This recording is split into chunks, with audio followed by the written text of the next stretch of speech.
But seriously, Nev, like, how you holding for cash? I'm a bit bloody broke. Listen, mate, what are you talking about? Cash. There's no cash here. Here, there's no cash, all right? Cash, no. Robbo? No cash.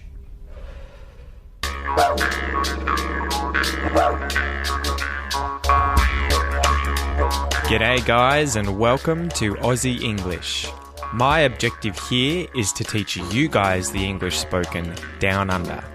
So whether you want to speak like a fair income Aussie, or you just want to understand what the flippin' hell we're on about when we're having a yarn, you've come to the right place. So sit back, grab a cuppa and enjoy Aussie English.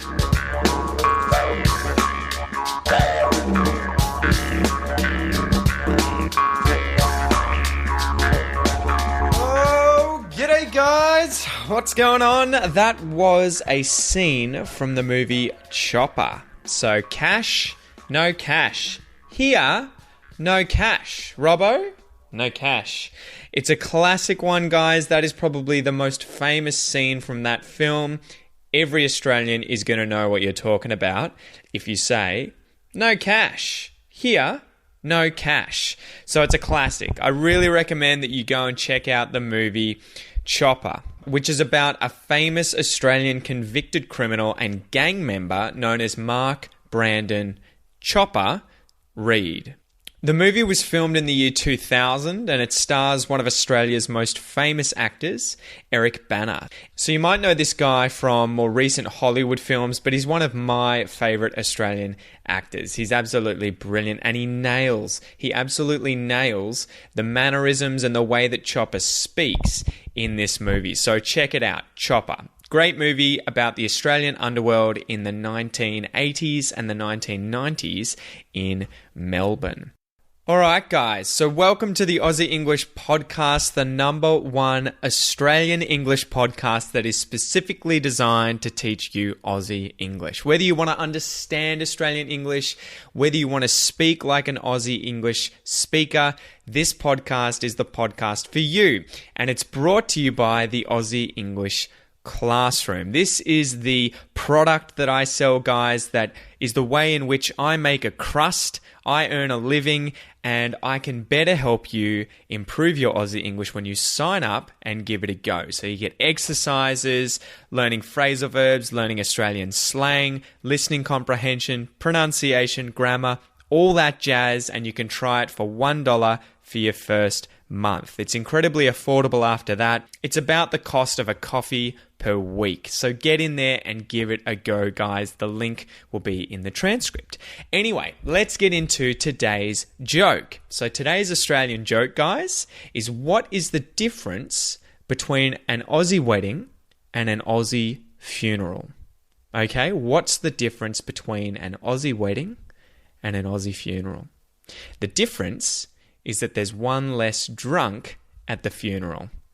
Do you get it? There's one less drunk at the funeral because he's dead or she's dead. So there's one less person who is intoxicated with alcohol who's drunk at the funeral because unfortunately they're in the casket, they're in the coffin, they're dead. So that is another example of Australian humour where we're poking fun at ourselves, we're taking the piss out of ourselves, we're taking the mickey out of ourselves because we don't take ourselves that seriously. Anyway, I hope you like that joke. It's a bit of a dad joke, but it's funny nonetheless. So today's expression is to throw your hat into the ring. To throw your hat into the ring. This one was suggested by Jangsha, so thank you Jangsha, who suggested this in the Aussie English Virtual Classroom Facebook group. You guys can jump in there. Every Monday we suggest new expressions and then everyone votes on those expressions and the winner is the one that I do for the weekend. So let's go through and define the words in the expression to throw your hat into the ring. To throw your hat into the ring. So to throw, the verb to throw. I'm sure you guys will know the verb to throw. This is to launch something. This is to propel something with force through the air by a movement with the arm, and hand. So you pick up a ball and you throw the ball. If you're walking your dog on the beach, you might pick up a stick and throw the stick. If you're an Aborigine living out in the wild, hunting animals, a few thousand years ago, you might throw a boomerang to try and catch a kangaroo or maybe some birds. Okay, so that is the verb to throw. Synonyms for this verb include to chuck, to turf, and to piff. To piff is one that I used all the time as a kid in primary school. Piff the ball over here. Piff it over here, mate. A hat. A hat is a piece of clothing that you wear on your head. So other synonyms for a hat include a cap. You could have a wide-brimmed hat if it's a really sunny day. If you're feeling incredibly dapper, you're wearing a suit and you're from the 1800s, you might be wearing a bolo hat. If you're in the outback of Australia, out in the bush, out in the sticks, you might be wearing an akubra hat. An akubra hat. Think Crocodile Dundee. He's got an akubra style hat that he wears. And if you're an American going to a baseball game, you might wear a baseball cap. That's the one with the brim just at the front. I think you will have seen me in some videos wearing a baseball cap. The word into. So this is a particle, guys. This is a particle that means for something to move within something else. Into. So you might put something into something else. You might move something into something else. Shift something into something else. Or throw something into something else. I threw the ball into the air. I threw the boomerang into the air. I picked my hat up and I threw it into the air. And the last word in the expression, guys, to throw your hat into the ring is a ring. And a ring in this sense is a boxing ring where boxers fight. So like Muhammad Ali or Floyd Mayweather, they fight in a ring, in a boxing ring, which, funnily enough, isn't actually the shape of a ring, which is a circle. It's the shape of a square. So a boxing ring is the shape of a square. Let's define the expression to throw your hat into the ring. So to throw your hat into the ring means to make or take up a challenge. So to demonstrate one's willingness to join an enterprise, okay? So a challenge. To take part in something, to get involved in something, that's the meaning of to throw your hat into the ring. So if I throw my hat into the ring, I want to be involved. I want to take part. Or I might throw my hat into the ring because I want to take up this challenge. I'm demonstrating my willingness to take part. The origin of this expression is somewhat interesting. It originates from the early 1800s, so the 1800s, and ring here refers to the circular space that appears within a crowd of onlookers, so a crowd of people looking on at this ring within the crowd, which may have occurred because two people are boxing or two people are fighting. So if they didn't have a ring, per se, a boxing ring, and two people wanted to fight, they wanted to box. If they're doing this, often a crowd is obviously going to form around these two people. You might see this at high schools when two kids fight. A ring of onlookers, a ring of, a crowd of people will form around these two people. So that's probably where, funnily enough, that's probably where the word ring comes from to mean boxing ring. Because before we had proper boxing rings, it would have just been in a crowd. Anyway, the origin of the expression to throw your hat into this ring, into the ring that forms in a crowd, it originated when you would have people who wanted to fight, and in order to sort of put themselves forward, instead of trying to shout over the hubbub of the crowd, instead of trying to scream out, I'm interested, I want to fight, let me box, they would take their hat off and then throw it into the ring in the crowd. So they would throw their hat into the ring to say that they wanted to fight. And more recently, obviously, it's become a way of expressing that you want to take up a challenge or get involved, okay? So before we get into the examples, I wanted to mention a similar expression to throw in the towel or to throw the towel in. This originates from boxing as well, and literally it is for your coach to throw your towel as the boxer to throw your towel into the ring to say that you give up. You've been defeated. He's said, look, you're not winning. You're getting smashed. There's no chance that you're going to win. You're just going to get injured. You're going to get knocked out. So he throws in the towel to show that it's over. We give up. Our corner of the boxing match throws in the towel and we submit. Figuratively, though, to throw in the towel is to give up, to surrender, to submit, to concede defeat. So I might use that figuratively if I'm at work and I decide I'm giving up for the day, I want to go home, I throw in the towel and I go home. So don't get it confused with that, guys, okay? All right, some examples. Some examples of how to use the expression to throw your hat into the ring. So example number one. Imagine you're having a meeting at work where there are tons of people. There's a heap of people who are being asked to volunteer to complete a certain task at work. However, completing this task is going to require that you and whoever else puts their hand up, whoever else volunteers to complete this task, you guys are going to have to stay late on a Friday night and continue with the hard yakka at work instead of going out with your mates. Anyway, you decide you're keen to do this. You decide you'll put your hand up, you'll take part, you'll get involved, you'll take up the challenge, so you throw your hat into the ring. Okay, you throw your hat into the ring and you say, I'll do it. Example number 2. Imagine you're a plumber, and a cool kind of derogatory but funny slang term for plumber in Australia is a dunny diver. A dunny diver. So someone who dives into dunnies, and dunny is a slang term for toilet. So you're a plumber, you're a dunny diver, and you and your plumber mates are at work. You show up for the day, you show up to work, your boss comes up to you guys and says, look guys, we've got a really dodgy job today. It's going to be a bad one, really smelly, messy job, but someone's going to have to do it. So something's gone awry in someone's toilet, someone's loo, someone's dunny, something's gone bad, something's gone wrong, and no one's keen to put their hand up first, but you decide you're not a wuss, you'll throw your hat in the ring and take up this challenge. So I'll do it, mate, it's all good, I'll throw my hat in the ring, I'll take up this challenge. Example number 3. So you're hanging out with your mates at a barbie, okay? This time you're a girl, you're a woman, you're a Sheila, and all your mates are Sheilas, okay? So Sheila is a slang term for woman. So you're hanging out with your Sheila mates at a barbecue, having some snags, having a chat. Maybe you're drinking some champagne, kicking back with your girl mates, your girlfriends, and you decide that you want to start a business selling lippy. And lippy is a slang term for lipstick, the stuff that you put on your lips if you're a woman before you go out. So you want to sell lippy, maybe other cosmetics and makeup products as well, and you ask your girlfriends if anyone is willing to chuck their hat in the ring, to throw their hat in the ring and get involved. Any of you Sheilas want to get involved with this business plan selling lippy that I have?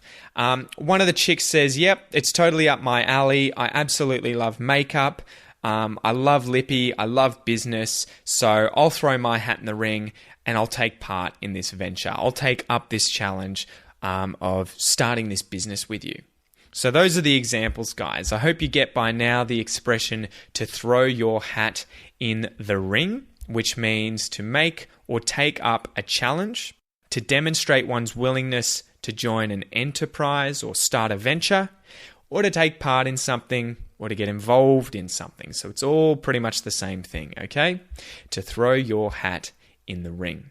So as usual, let's go through and do a listen and repeat exercise, guys. Find somewhere quiet, find somewhere away from other people if you don't like practicing in front of other people, and practice your pronunciation as an Aussie, just like me.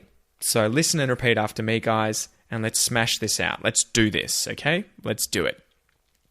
I threw my hat into the ring.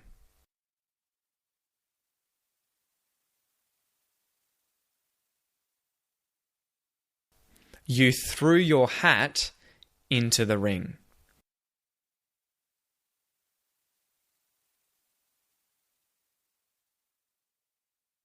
He threw his hat into the ring.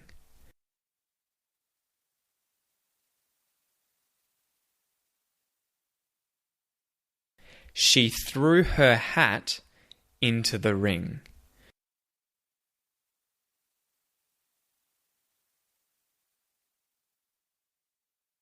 We threw our hats into the ring.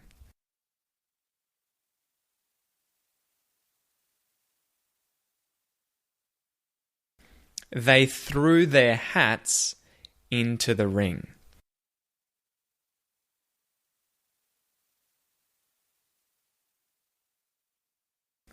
It threw its hat into the ring.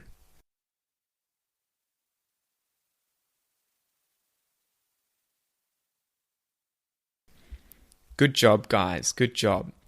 So that expression's pretty cool, guys. And I'm going to go over some stuff in today's Aussie English classroom with all the exercises and bonus content for this stuff, where we talk about the connected speech in I threw my hat into the ring.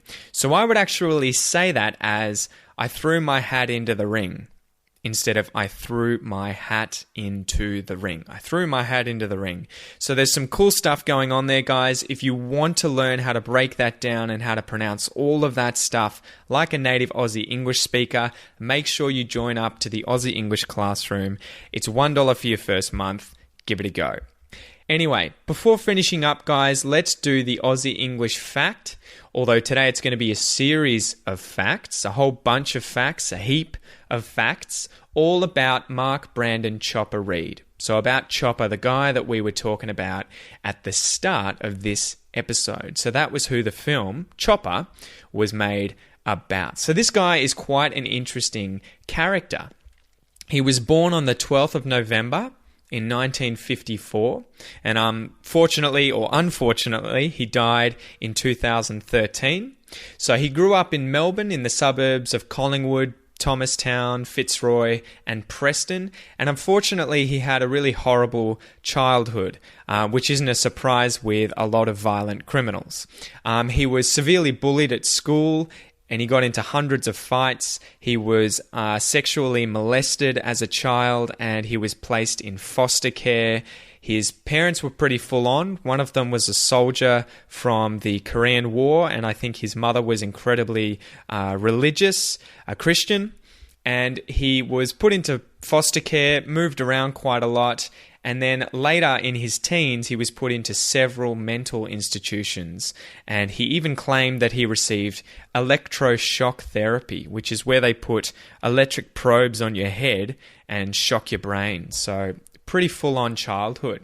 As a young adult, he became an accomplished street fighter. So he became really good at fighting with his hands in the street, maybe kicking people as well. And he was the leader of the Surrey Road gang. So he became the leader of a gang of other youths.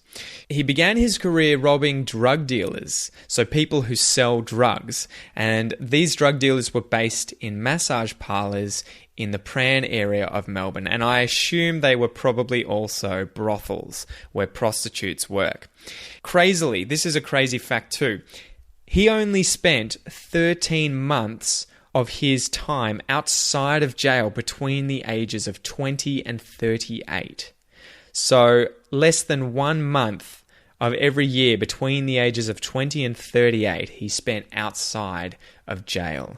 And he was convicted for things like armed robbery, firearm offences, assault, arson. He even impersonated a police officer, and he'd kidnapped a few people as well.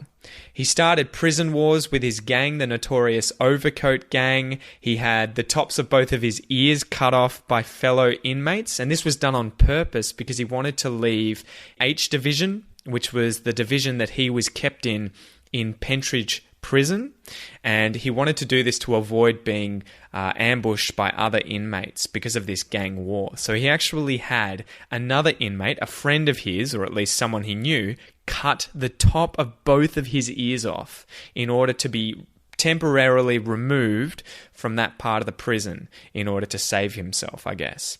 A few other crazy facts. He got interviewed on 60 Minutes, a news show in Australia, and he played Russian roulette with himself. That is where you put one bullet in a revolver, you spin the chamber, and then you put it to your head and pull the trigger. So he actually did that in an interview on TV. And what's worse is that he did the same thing again and asked the reporter if she wanted to play. She said no, but he still pointed the gun at her and pulled the trigger. Fortunately, there was no bullet in the gun chamber and she survived. Despite claiming to have killed 19 people in his criminal career and attempting to murder a further 11 people, he was actually never convicted of murder. He never went to jail for the crime of murder. How crazy is that? And he had his last interview 2 weeks before his death from liver cancer in 2013. Funnily enough, again on 60 Minutes. So he got interviewed 2 weeks before his death on there, in which he confessed to committing 4 of these apparent 19 murders. So he at least says he was a little more honest there and openly talks about 4 murders. Anyway, he's quite a character. I really recommend that you check out the movie Chopper. Check out the actor Eric Bana. He's got a great Aussie accent. He's an amazing actor. And I guess also I'll include a few links in here for you to learn more about Chopper Read on Wikipedia.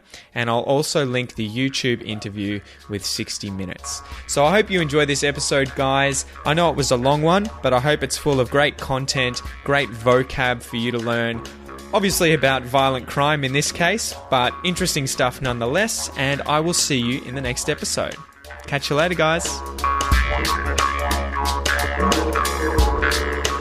G'day, mate. Thanks for listening to this episode of the Aussie English Podcast. If you wish to support the podcast and help me keep bringing you content, you can do so via my Patreon page.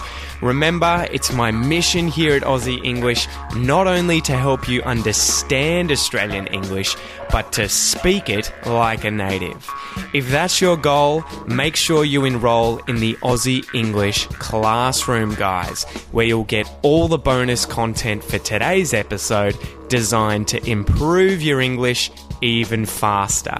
Have a ripper of a day, and I'll see you in class.